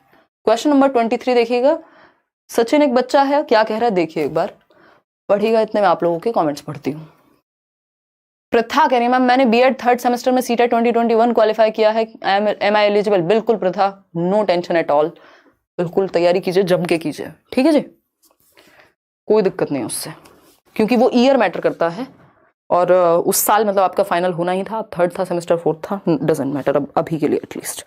चलिए देखिए, अगर हम बात करें क्वेश्चन नंबर 23, और अब तो बिल्कुल ही नहीं करता मैटर, अब तो इन्होंने बिल्कुल ही ध्यान देना छोड़ दिया। आप पहले दिन में भी हैं तब भी सीटेट के लिए आप एलिजिबल हैं। यार एसएसटी के नोट्स नहीं मिलेंगे, बच्चे की जान लोगे, अगली बार के लिए सोचेंगे, क्योंकि नोट्स मतलब नोट्स, और नोट्स पे काम करना पड़ता है फिर, अदरवाइज तो पूरी एनसीईआरटी छपवा के दे दें आपको, नोट्स ही हैं फिर वो भी। बहुत अच्छा पढ़ाती हूँ मैम, लव यू, धन्यवाद अभी, thank you so much ma'am. जल्दी मिलेंगे हम, ओके दीदी, ओके स्नेहा, संडे मिलेंगे भाई, संडे ऑफलाइन क्लास है आपकी, फ्री फ्री फ्री। देखिएगा क्वेश्चन नंबर 23 देखिए, Sachin comes from a socio economically disadvantaged background. Sachin एक बच्चा है जो आर्थिक रूप से अभावग्रस्त पृष्ठभूमि से आता है, यानी थोड़े गरीब परिवार से आता है, सोशियो इकोनॉमिक स्टेटस अच्छा नहीं है। Mrs Khurana his class teacher, Mrs Khurana है उसकी कक्षा अध्यापिका, should help Sachin and create a classroom background और एनवायरमेंट विच। अब मिसेस खुराना को, जो कि वो उसकी कक्षा अध्यापिका है, तो उनको कैसा वातावरण देना चाहिए और किस तरह की मदद सचिन को देनी चाहिए। पहला ऑप्शन है values his cultural and social background, यानी जिस भी बैकग्राउंड से वो आता है, चाहे वो सोशियो इकोनॉमिकली डिसएडवांटेज बैकग्राउंड से आए, किसी और हाशिए से अगर वो आ रहा है जाति के आधार पर या आर्थिक स्थिति के आधार पर, तो उसके एनवायरमेंट को, उसके संस्कृति को, परिवेश को वैल्यू देंगी, सम्मान से देखा जाएगा। जो भी बच्चा घर से लेके आता है उसको वैल्यूएबल हम मानते हैं, ये बात समझनी होगी। फिर आता है B option, discourages the use of his vernacular language and focuses on English, यानी उसकी जो मातृभाषा है, जो क्षेत्रीय भाषा है, उसको डिस्करेज करेंगे, हतोत्साहित करेंगे। आपकी 3 लैंग्वेज फॉर्मूला से लेकर के, पुरानी एनईपी से लेकर के, कोठारी आयोग जो शुरुआत में बात कर रहे थे, एनसीएफ से लेकर के, एनईपी से लेकर के, कोई दुनिया में बच्चे की मातृभाषा को नकारने की बात नहीं करता। Categorizes him into a separate group, separate मतलब segregation is against the law of nature, अलगाव प्रकृति के नियमों के खिलाफ है, तो सेपरेट तो आप बच्चे को कर ही नहीं सकते, अलग थलग तो आप बच्चे को कर ही नहीं सकते। डी ऑप्शन है teaches him etiquettes and manners which she feels he lacks, यानी उसे वे शिष्टाचार और आदतें सिखाएंगी कि बेटा चम्मच और कांटे से खाते हैं स्कूल में, तो तुम कैसे हाथ से खा सकते हो, और व्हाटएवर, ठीक। एटिकेट सिखाएंगी मैडम उसको आते ही, पहले भैया उसको कंफर्टेबल तो हो जाने दो एनवायरनमेंट में, और किसने कहा है जो आप एटिकेट सिखा रहे हो वही फाइनल है दुनिया में। तो teachers him etiquettes and manners which she feels he lacks, मतलब वो एक पर्टिकुलर संस्कृति या समाज से आ रहा है, तो वो जो भी है उसके पास सब खराब है, ये हम नहीं करते, बच्चे के बैकग्राउंड को नेगेटिव नहीं दर्शाते, ये बाद में सीख जाएगा समय और एनवायरनमेंट के साथ जो चीजें सीखनी होंगी। तो values his cultural and social background, और सिर्फ उसी को क्यों, फिर तो एटिकेट्स तो हम सबको भी सिखा सकते हैं, तो उसके सांस्कृतिक और सामाजिक परिवेश को सम्मान से देखा जाए, ये सबसे बड़ी हेल्प हो जाएगी बच्चे की, और उसके लिए एक अच्छा एनवायरनमेंट साबित होगा जब उसको कंफर्टेबल या इमोशनली सेफ फील होगा जिस एनवायरनमेंट में। क्वेश्चन नंबर 24 देखिएगा और जवाब दीजिएगा। कोई रोम रोम कर रहा है, कहां से, वो भी महाराष्ट्र से, बहुत बढ़िया, नाम ले लिया आपका, वैशाली के ए। ईवीएस के नोट्स दे दीजिए, आपके ऑनलाइन एग्जाम के पीवाईक्यू सब वीडियोस देखे, एग्जाम निकलेगा, बिल्कुल निकलेगा वैशाली, है ना, ट्रस्ट करके पढ़ना होता है जो भी आप पढ़ रहे हैं। नेफ्यू बोल रहा है कि जब आप गलती करते हो तो आपकी मैम आपकी पिटाई मोबाइल से बाहर आके करती हैं क्या? यस यस प्रभा, उसको बताना कि हाँ ऐसा एक कॉन्सेप्ट होता है, उसके दिमाग में एक ऑल्टरनेटिव कॉन्सेप्ट भर दो, एक नाइव कॉन्सेप्शन क्रिएट कर दो। पढ़ते हैं ना हम रॉन्ग कॉन्सेप्शंस, उसको बोल दो हाँ ऐसा होता है, ऐसे हाथ आता है भूत की तरह और लग जाता है। मतलब पिटाई तो बच्चों के डर बैठा हुआ है, ऐसे खतरनाक माँ बाप और टीचर्स हैं कि देखिएगा एक बार। अगर हम बात करें किसकी, क्वेश्चन नंबर 24 की, which one out of the following can help a teacher to make his EVS classroom effective, यानी ईवीएस कक्षा को प्रभावशाली बनाने के लिए कौन सा तरीका सही है। Ma'am from where we can get good SST notes for paper 2, Divyanjali कह रही हैं एनसीईआरटीज एनसीईआरटीज एनसीईआरटीज। अगर आप यूट्यूब पे एनसीईआरटी समरी देख सकते हैं, एनसीईआरटी बुक्स, ये लोग शायद यूपीएससी वाले भी पढ़ते हैं ना, मैं ये नहीं कह रही हूँ यूपीएससी की तैयारी कर लो जाके, बट क्या कहते हैं उसको, पढ़ते तो है ही ना ये 6 to 12 तक के लिए, तो अगर किसी के नोट्स मिल जाए वो, क्योंकि आपको एज इट इज मिलना है पेपर में, बिल्कुल लैंग्वेज एनसीईआरटी वाली आएगी, एकदम एक एक लाइन उठ के आती है, तो वो एनसीईआरटी तो आपको पढ़नी पड़ेंगी, है ना। देखिएगा तो उनके नोट्स पढ़ लीजिए, किसी कोई वीडियो देख लीजिए समरी जिसने कराई हो, अदरवाइज 500 पेज मत पढ़ने बैठ जाना कोई किताब खरीद के, इस टाइम पे मुश्किल हो जाएगा, पेपर में ज्यादा समय नहीं है, और उसमें भी फिर वो जिस्ट होगा, जिस्ट से काम नहीं चलेगा, वो लाइन टू लाइन आपको चीजें एनसीईआरटी से उठ करके रखी हुई होनी चाहिए, अगर नोट्स भी बनाए किसी ने तो। देखिएगा क्वेश्चन नंबर है आपका 24, पूछा है कौन सा एक टीचर है जो ईवीएस को बेहतर कौन सी एक तरीका बना सकता है। गार्डन ऑफ स्कूल, यानी अध्यापन, अगर आप पर्यावरण अध्ययन सिखाना चाह रहे हैं तो कौन सी जगह बढ़िया है स्कूल में? गार्डन, हाँ बगीचा है, वहां पे भी एनवायरमेंट के बारे में सीखेगा। कम्युनिकेशन टेक्नोलॉजी, संप्रेषण की तकनीक, फोन या इंफॉर्मेशन एंड कम्युनिकेशन टेक्नोलॉजी या इलेक्ट्रॉनिक्स एंड टीवी। तो हम ये कहेंगे ए और सी दोनों सही हैं। अब आप ये कहेंगे कम्युनिकेशन को तो हटा दिया, क्योंकि कम्युनिकेशन टेक्नोलॉजी में उतनी रियल लाइफ चीजें नहीं दिखाई जाती हैं। जैसे मान लीजिए फोन पे बात कर रहे हो आप, या टीवी ही है, अगर उसकी बात करें तो वो एक तरफा बात ज्यादा है। जबकि आईसीटी, इंफॉर्मेशन कम्युनिकेशन टेक्नोलॉजी, जो आपके सामने ये बोर्ड है, उसी का एक एग्जाम्पल है। ये जो कैमरा से आप एजुकेशन ले रहे हैं, तो इंफॉर्मेशन कम्युनिकेशन टेक्नोलॉजी के माध्यम से, जिसमें वीडियो दिखाई जा सकती है, जिसमें कोई एक्सपेरिमेंट आपको कराया जा सकता है, एआर वीआर लगा करके कुछ आपको एक्सपीरियंस डायरेक्ट कराया जा सकता है, तो आईसीटी बहुत अच्छा होता है एजुकेशन के लिए, याद रखिएगा। तो सी सही है और गार्डन तो है ही रियल लाइफ, तो A option is the right answer over here. आगे बढ़ेंगे, सिर्फ ए नहीं होगा क्योंकि सी को हम नकार नहीं सकते। आईसीटी, क्योंकि सारी चीजें आप गार्डन में नहीं दिखा सकते ना, जो चीजें नहीं दिखा सकते उसको आईसीटी के माध्यम से दिखाओगे। क्वेश्चन नंबर 25 देखिएगा। Mrs Mehra wants to assess her students, यानी मिसेस मेहरा एक टीचर हैं और वो अपने विद्यार्थियों का आकलन करना चाहती हैं फॉर इंटरपर्सनल और सोशल क्वालिटीज। इंटरपर्सनल यानी वो आपस में एक दूसरे के साथ कैसे व्यवहार करते हैं, उनकी सामाजिक क्वालिटीज जैसे कोऑपरेशन, लीडरशिप, इस तरह की चीजों में वो कैसे हैं। कोई कह रहा है मैम आप जेंडर बायस करती हो, पोल वाले भैया को तुरंत दिखा दिया था, पोल वाली मैडम को नहीं दिखाया है। अरे पोल वाले भैया मान गए थे, पोल वाली मैडम को मना लेंगे, किसी दिन दिखा देंगे, हैं इसमें जेंडर बायसनेस कुछ नहीं। पोल वाली मैडम को पोल वाले भैया पहले दिखा चुके हैं, व्लॉग्स में देखिए जरा जाके देखिए। क्वेश्चन नंबर 25, अरे हमारा एक व्लॉग चैनल भी तो था, इतने सारे व्लॉग्स बने हुए हैं बट डाले ही नहीं, याद ही नहीं, पेपर के चक्कर में बोरा गए हैं। श्रीमती मेहरा अपने छात्रों के परस्पर संबंधों, सामाजिक विशेषताओं, गुणों का विकास करना चाहती हैं। उसके लिए वे अपनी पर्यावरण अध्ययन की कक्षा में किस आकलन के साधन का उपयोग करें, यानी वो चाहते हैं कि बच्चे सोशली कैसे बिहेव कर रहे हैं एक दूसरे के साथ, या उनमें सोशल स्किल्स, कोऑपरेशन की भावना, टीम लीडरशिप की भावना, हार जीत को एक्सेप्ट करने की भावना, ये सब विकसित हो। इसके लिए वो क्या करें? पेंसिल पेपर टेस्ट लें, तो इससे तो खराब और तरीका हो ही नहीं सकता। एक्टिविटी कराओ, ग्रुप एक्टिविटी, हाँ डिस्कशन, हाँ ग्रुप एक्टिविटी से तो पता लगेगा। सोशल स्किल्स, आप कह रहे हो कि बच्चा बाकी लोगों के बीच कैसा है, कि लिख के बता दो बेटा, तो वो तो कुछ भी लिख देगा। तो एक तो ग्रुप एक्टिविटी जिसमें आप ऑब्जर्व कर पाएंगे कि वो कैसे बिहेव कर रहे हैं एक दूसरे के साथ। डिस्कशन में भी पता लगता है कि सामने वाला आपकी बात को कितनी वैल्यू दे रहा है, या जो चीजें आपको नहीं पसंद वो भी आप सामने वाले से सुन करके तब जवाब दे पा रहे हैं अपने तरीके से, ठीक है। ओरल क्वेश्चंस में अगेन वो फिर बहुत ही पैसिविटी आ गई इन दोनों में, ए में और डी में, तो बी और सी ही सही है। बी और सी का ऑप्शन है कहीं? Yes, A option is the right answer. आगे बढ़ेंगे, क्वेश्चन नंबर 26 देखिएगा। Question number 26, environmental studies teacher mister Mehta always carries map of India in his class because, यानी ईवीएस के एक टीचर हैं मिस्टर मेहता, और वो मैप जो है मानचित्र भारत का लेकर के घूमते रहते हैं इधर से उधर क्लास में, क्योंकि ईवीएस के टीचर हैं, कभी भी जरूरत पड़ सकती है किसी भी स्टेट के बारे में कुछ भी बताने के बारे में, कोई भी पोजीशन, कोई भी जगह लोकेट करने की जरूरत पड़ सकती है। बात तो ठीक है नहीं है? कल क्लास टाइम लेते हो? अच्छा टीचर बुआ, अरे वाह बहुत बढ़िया अमृता, बहुत ही बढ़िया। देखिएगा सी ऑप्शन 95% लोग कह रहे हैं कि मिस्टर मेहता मैप लेके जा रहे हैं, इसका फायदा क्या है? Maps are well drawn and students like them, मानचित्र अच्छे प्रकार से बने होते हैं और बच्चों को पसंद होते हैं। पूछ रहे हैं भैया फायदा क्या है, ये कह रहे हैं पसंद होते हैं। पसंद तो बहुत कुछ है बच्चों को, सब ले जाएं। Students enjoy looking at maps, और भी तरीके हैं। Maps help students to understand relative positions of places and directions, ठीक है। Students stay quiet and attentive, ये सारे तरीके उतने बेहतर नहीं है जितना सी ऑप्शन है, क्योंकि इससे बच्चों को बहुत कुछ सीखने को मिल रहा है और मैप का यूज पता लगेगा। मैप का यूज क्या है? मानचित्र छात्रों को स्थान और दिशाओं की स्थिति समझाने के लिए, जैसे हमने अभी मैप का यूज किया था बीच में, तो उससे पता लगेगा कि अच्छा गुजरात है तो इधर यहाँ पे आपका अरेबियन सी है, तो वो, या जो मध्य प्रदेश है वहां पर पानी की बाउंड्री नहीं है, तो ये रिलेटिव पोजीशन, कौन सा स्टेट किसके पास है, कहां पे क्या है, ये डायरेक्शंस के लिए मैप का यूज किया जाता है। C option. क्वेश्चन नंबर 27 देखिएगा। मिस्टर अर्जुन कुछ कह रहे हैं, समझिए इनकी बात को। Mr Arjun often asks interesting questions in the EVS class regarding what students saw while they were walking down the playground after games class. By this Mr Arjun is assessing students, यानी मिस्टर अर्जुन जो है एक टीचर हैं और वो class में कुछ कुछ पूछते रहते हैं।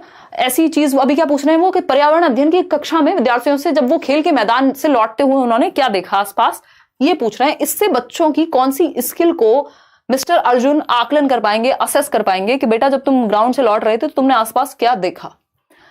अब जिस बच्चे की ऑब्जर्वेशन स्किल अच्छी होगी, मैं आपको कहती भी हूं, कई बार कई लोग होते हैं आसपास की दुनिया का उन्हें पता ही नहीं होता, वो बस चल रहे हैं, उनके घर के बराबर में भी अगर कोई एक बड़ा सा बोर्ड है, कोई स्कूल है, उसका भी नहीं पता उन्हें, उन्होंने ध्यान ही नहीं दिया कभी, ऑब्जर्वेशन जीरो। लोग कहां क्या कर रहे हैं कुछ नहीं, मतलब ऑब्जर्व जीरो करते हैं, वो अपनी दुनिया में रहते हैं। हो सकता है अच्छा हो भाई, बट एटलीस्ट ऑब्जर्वेशन से बुरा कुछ नहीं होता, फायदा ही होता है ऑब्जर्वेशन से। तो ऑब्जर्वेशन स्किल्स बेहतर होंगी अगर जिन्होंने ऑब्जर्व किया होगा, जिन बच्चों ने, वो बता देंगे अच्छा ये चीजें थी, वहां पे प्लांट्स थे, ये हो रहा था, वो एक्टिविटी हो रही थी। तो वो कितने ध्यान से ऑब्जर्व कर पाता है बच्चा, इसका पता लगेगा। ये एक प्रोसेस स्किल का पार्ट है, जरूरी है। पहले ऑब्जर्व किया होगा, बाकी सारी चीजें तो तभी आएंगी ना। क्वेश्चन नंबर 28 देखिएगा। Question number 28, which one of the following is not a good method of EVS education at primary level. यानी प्राथमिक स्तर के लिए कौन सी विधि पर्यावरण अध्ययन शिक्षण के लिए अच्छी नहीं है। यानी आप ईवीएस पढ़ा रहे हैं प्राइमरी लेवल पे, तो कौन सा एक तरीका सही नहीं है। Asking students to make observations, यानी विद्यार्थियों को अवलोकन के लिए कहना कि भैया ऑब्जर्व कर लो, ये मेथड सही नहीं है, क्यों, ये तो सही है। Giving conceptual facts in classroom lectures, field visits, watching documentaries, इसमें भी बच्चा एक्टिव है। लेकिन ये जो कॉन्सेप्चुअल मैप आपके फैक्ट्स हैं, सिर्फ रटवा दिए जाएं कि फलानी जगह फलानी है, ये है, वो है, बस रट्टे लगवाने को दे दिए जाएं, तो ये कॉन्सेप्चुअल फैक्ट हो गए, बस कॉन्सेप्ट्स की डेफिनेशंस या आपने डेटा दे दिया, तो इसमें बच्चा एक्टिव नहीं है। बाकी तीन में बच्चा एक्टिव है ज्यादा, तो यही गलत है। आगे बढ़ेंगे, क्वेश्चन नंबर 29 देखिएगा। क्वेश्चन नंबर 29, ये क्या कहता है। Mrs Manisha wants to create a better EVS learning environment she plans to. यानी श्रीमती मनीषा हैं, वो पर्यावरण अध्ययन शिक्षण के लिए एक अच्छा वातावरण बनाना चाहती हैं, एक कॉन्ड्यूसिव एनवायरमेंट बनाना चाहती हैं, एक बेटर एनवायरमेंट बनाना चाहती हैं, समृद्ध एनवायरमेंट बनाना चाहती हैं। क्या करें बताइएगा, फटाफट से जवाब दीजिएगा। क्या करें मिसेज मनीषा। स्वीटी क्या पूछ रही हैं, मैम एक क्लोज फ्रेंड इग्नोर कर रहा है, रीजन है, कर रहा है, रीजन जॉब को बता रहा है, पुलिस में है, मैं क्लोज मानती हूँ, वो सिर्फ फ्रेंड मानता है, मैं अटैच्ड हूँ, 2 दिन से बिल्कुल कॉन्सेंट्रेट नहीं कर पा रही हूँ। Sweety Gupta, it's a 2 way street. कितनी बार मैं सेम चीज रिपीट करूं, आप रिलेशनशिप्स नहीं थोप सकते, है ना। आप इमोशंस फील कर लो दुनिया में, जो आपको टीवी में भी दिख जाए उसके प्रति भी, वो एक अलग कहानी है। बट जब आप, ये 2 वे स्ट्रीट है, दोनों लोगों का एफर्ट लगता है, और जीवन में आपका काम इंपॉर्टेंट है ना। उसको अपनी नौकरी करने दो, आप अपने जीवन में फोकस करो। इतनी बड़ी दुनिया है, 8 बिलियन लोग हैं, क्या एक छोटी सी जगह पे एक बड़े से व्यक्ति को मान करके सब कुछ लगे हुए हो हैं। काम करो, देखो पेपर है इतने दिन बाद, कॉन्सेंट्रेट। ये हमारे दिमाग को ना रीजंस चाहिए ना करने के कोई काम, है ना, दुख मनाने के, तो जाने दो ना तेल लेने। जिसको जाना है वो आप कैसे रोक सकते हो किसी को, और जिसको रुकना है उसे भेज नहीं सकते हो। खैर आ जाओ question number 29। Mrs Manisha wants to create a better EVS learning. इतने दुख के साथ ऐसे ऐसे क्वेश्चंस पूछते हो, मतलब ये ऑफलाइन पूछना, मैं देखती हूँ ऑफलाइन में कौन से लोग हैं, उनके फेस पे कैमरा लगाएंगे हम। ये आप ऑनलाइन में पूछ भी पाते हो उस तरह के सवाल। देखिएगा, अगर हम बात करें क्वेश्चन नंबर, मिसेज मनीषा कह रही हैं कि भाई कैसे एनवायरमेंट, या मिसेज मनीषा अटकी हुई है एनवायरमेंट अच्छा बनाने पे, और आप अटकी हुई हैं, छोड़ दो यार। देखो एक बार, अगर हम बात करें डी ऑप्शन की, take extra classes every weekend. मुझे वैसे अच्छा भी लगता है कि आप लोग उतना ईज महसूस कर पाते हैं कि अपनी समस्याएं डिस्कस कर पाते हैं। ये बहुत ही जेन्युइन प्रॉब्लम्स हैं, लोगों का ध्यान भंग करने में 2 ही मिनट लगते हैं किसी को भी। तो इतने जीवन को सस्ता मत बनाइए कि कोई भी आता जाता व्यक्ति आपके जो मेन मुख्य चीजें हैं आपके जीवन की, जो आपका काम है, आपकी एजुकेशन है, लाइफ है आपकी, उसको हिला करके रख दे, नहीं तो आपकी चाबी फिर दूसरों के हाथ में हमेशा रह जाएगी। देखिएगा, खैर take extra classes every weekend, यानी अतिरिक्त, और ये अटैचमेंट ठीक हो जाता है यार, डिटैच कर दो, कुछ टाइम हो जाएगा ठीक। अब मैं ज्ञान देने लगी हूँ क्योंकि मुझे दिख रहा है आपने इतने सीरियसली क्वेश्चन पूछा है ना। डिस्टेंस से सब ठीक हो जाता है, छोड़ दो। Take extra classes every weekend, हर एक वीकेंड पे एक्स्ट्रा क्लासेस लेके। इससे एनवायरमेंट कैसे ठीक होगा, नोट्स दे करके एनवायरमेंट कैसे ठीक होगा, make them cram the notes, रट्टे लगवा करके नहीं। Conduct a survey of neighbourhood, यानी जब आप बच्चों को कहेंगे कि क्या करो बेटा, एक सर्वे करो एनवायरमेंट में जाकर के।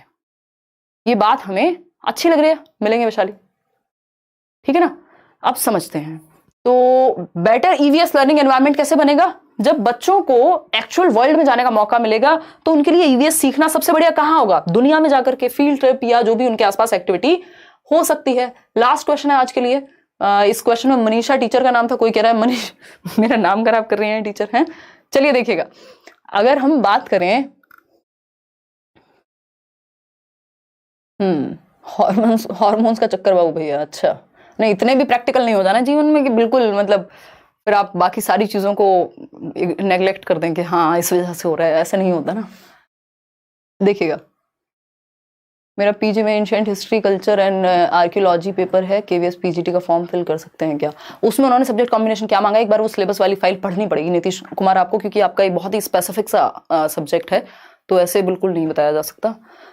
अर्पिता घोष कह रहे हैं दीदी लव यू, मैं वेस्ट बंगाल से हूँ, 11 तारीख मेरा एग्जाम है, आशीर्वाद दीजिए मैम आग लगा पाऊँ। अर्पिता, आग नहीं लगा देनी है, मेटाफोरिकली लगानी है, वैसे नहीं लगानी है, लिटरली। और बिल्कुल यार, मैं 11 तारीख से पहले आपको ईवीएस और मैथ्स पूरी कोशिश करूंगी दोनों के नोट्स दे दूं, क्योंकि बाकी सब्जेक्ट्स की मैराथन क्लासेस तो अभी नहीं हो पाएंगी, मैंने कोशिश की बट लंबे चल रहे हैं डिस्कशंस। देखिएगा क्वेश्चन नंबर 30 देखिएगा, ईवीएस और हिंदी इंग्लिश और सीडीपी के नोट्स में दे चुकी हूं, तो उनको जरूर पढ़ लीजिएगा। बाकी ऑल द बेस्ट, बढ़िया करेंगे आप। EVS follows the approach of, पर्यावरण अध्ययन किस तरह के उपागम का अनुसरण करता है, या अप्रोच को या किस वे को फॉलो करता है? Social constructivism, associationism, behaviourism, observational learning. देखियो इन सबसे बेहतर है सोशल कंस्ट्रक्टिविज्म। आपको पता है आपका पूरा सिलेबस एनसीएफ किस पे, रचनावाद पर बेस्ड है, और ईवीएस मतलब जो आसपास दुनिया में हो रहा है, इसलिए सोशल कंस्ट्रक्टिविज्म ग्रुप में सिखाइए, एक दूसरे का सहयोग करके सीखें, वाइगॉस्की वाली अप्रोच, ठीक है। तो A option is the right answer. इसमें डी कौन कह रहा है भाई, डी कौन कह रहा है इसमें, बता दो एक बार। बहुत सारे लर्नर्स डी कह रहे हैं, मान लें कि आपकी बात, आंख बंद करके मान लें, आप जो कहें हम वो मान लें, बहुत ही बढ़िया। एक मिनट, कुछ क्वेश्चंस हैं वो देख लेती हूँ, फिर आएंगे।